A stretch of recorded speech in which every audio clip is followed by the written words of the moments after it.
Hello again, everybody, and welcome to another exciting Daily December. This is Daily December 2015, day 29, and I'm recording this in 2016 because life has sucked recently. Um, yeah, anyone looking for an update on my mental state, it sucks. Now we're done with that. I'm going to follow up my last video where I gave a bunch of Netflix recommendations for um, movies to watch by doing a list of recommendations for television shows to watch. And these are going to be ones that I don't think are quite as popular or quite as well known, but are ones that I've really, really enjoyed. Um, so first things first, I want to see if it's actually still on here. Stop it. I can't type right now. Yes, it's still on here. All right, so first things first is a show called Lie to Me. Lie to Me, Tim Roth is in it. He plays this guy named Kyle Lightman, who is a deception expert. He gets hired by like the government and everyone else to find out when people are lying. Um, it's actually a really interesting show, mostly because it's actually based on a real person. There is a psychologist who goes by the name of Paul Ekman, um, who is a deception detection expert. He pioneered the field. He's done quite a few different studies and things like that. He's actually been able to prove, if I remember correctly, there are 5 universal emotions that are tied to 5 universal expressions. It doesn't matter who you are, what country you're from, what the culture is like. There are 5 expressions that he's been able to prove are linked to 5 specific emotions that are universal to the human race. If I remember correctly, they are happiness, sadness, fear, anger, and contempt. And there might be one more. Um, so Lie to Me is actually based on Cal Lightman, the character that Tim Roth plays, is based on Paul Ekman. And it's really, really cool. There's a lot of character growth in it. Overall, it's a fun show. It has a basis in science, but does not limit itself to what is scientifically provable, simply for plot devices. So it's a lot of fun. Tim Roth plays an absolute jackass in it, and he's amazing to watch. So if you've never seen it, it's only 3 seasons long, so it's not a huge time commitment compared to like How I Met Your Mother or something like that. So definitely check it out. Um, yeah. So the next one I was going to talk about. Dollhouse. I actually just finished watching Dollhouse. Dollhouse is another television show written directed by Joss Whedon. Um, uh, and the basic premise of the show is there is this place called the Dollhouse where people agree to work for this thing. And the way that it works is that their personality is taken away from them and stored on like a hard drive. And they can be uploaded with any personality that the dollhouse wants to imprint them with. And the way that the dollhouse makes money is people hire the dollhouse to live out their fantasies with a real person. So they're a lot of the engagements are romantic, so they're basically turn themselves into prostitutes. There are some where they just need a very specific set of skills. There's episodes where they do bank heists, and there's episodes where they have kind of a thriller hunter hunted type thing. Like it's a really really cool show, and it deals a lot with the idea of what makes a person, and stuff like that. So there's action in it. There's romance. All of the dolls are gorgeous people. Eliza Dushku plays the lead character named Echo. What's her name? Dyken Lichman, I think that's her name. Let me look. Dyken Lockman, I think that's her name. She plays one of them. Enver Gurur. All these people have really hard to pronounce names, but they're phenomenal actors. Um, so yeah, and they're Summer Glau makes an appearance for like 4 or 5 episodes, and she plays a really really cool character.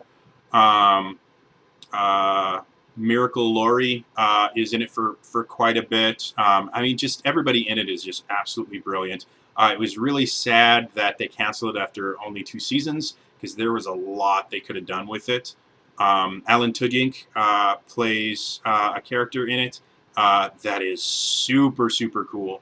So definitely check out Dollhouse, especially if you're already a fan of Whedon uh, shows like Buffy the Vampire Slayer or Firefly, or even if you're just a fan of like the Avengers movie. Those are all stuff done by Whedon. You will definitely feel his kind of fingerprints on the show itself, and it's just beautifully, beautifully done. I really wish it could have been, it could have gone longer. But again, unfortunately for Joss Whedon, it seems like his best shows don't really get the chance that they need to be able to flourish. So it was nice that they got 2 seasons instead of just one, though. The next one I want to talk about, you actually can't find it on Netflix, but if you have a Hulu Plus subscription, I have both, just because there's a lot of different things that I like to watch. Is this show called Misfits? Misfits. It's a show from the BBC. It's a British show about these kids that all develop kind of superpowers after they're exposed to this like lightning storm. However, they're not the kind of superpowers you would think. Like probably the closest to a real superpower.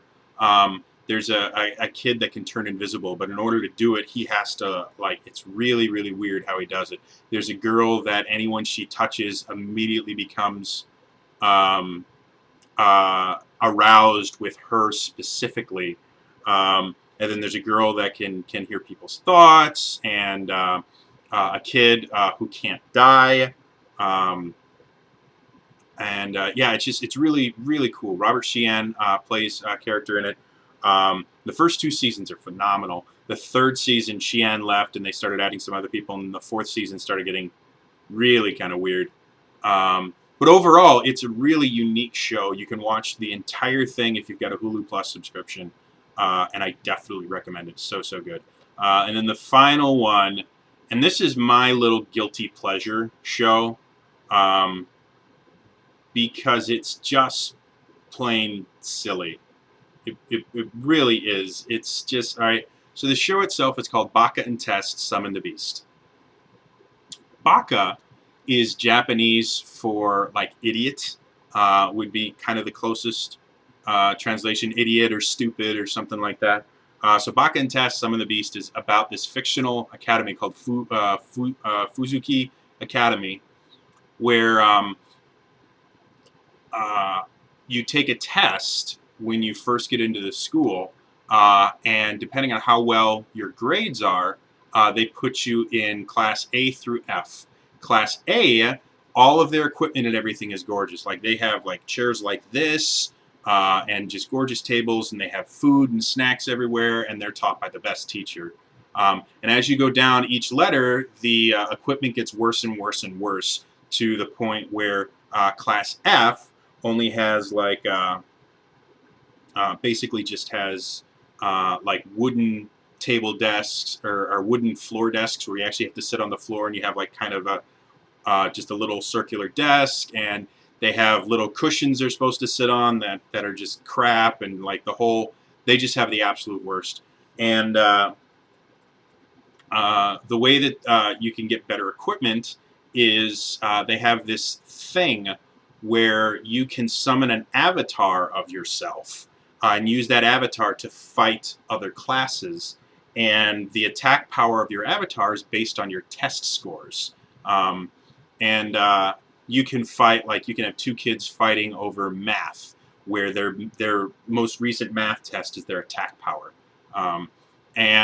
So yeah, that's kind of the premise of the thing, and it starts off with the heroes are the students from Class F, obviously, and they're trying to kind of fight their way through to Class A to kind of prove a point of the entire idea behind the school is that your knowledge and your ability to score well on tests is the most important thing and will change, how the world treats you. Yeah, it's really funny. It's really, really silly. It's got a lot of Japanese cultural references in there. It's inappropriate. Like one of the guys, one of the students is 100% a pervert. And so he has a camera and he's constantly trying to take pictures of under this girls' skirts and stuff like that. And like it's silly, it's weird, it doesn't make a whole lot of sense, but I've watched it like 3 or 4 times from beginning to end, and it's just fun. That's another one that I believe is only on Hulu. I know it's not on Netflix, and you need a Hulu Plus subscription to be able to watch it, which isn't really that bad. I think it's only like $7 or $8 a month for a Hulu Plus subscription, so it's not bad. But yeah, so if you haven't seen Baka and Test, watch it. If you're not a fan of anime, it's going to be weird. It's going to be really, really, really weird. But it's super, super fun and silly. And yeah, so yeah, I think that's everything. So yeah, those are my TV show binge watching recommendations for you. If you haven't, if you have some free time, you want to binge watch a show, watch those. They're all good. I've watched them multiple times, and they're always good. So that's all from me today. I will see you a little bit later because I have 2 more videos to make to finish off Daily December. All right, so bye bye.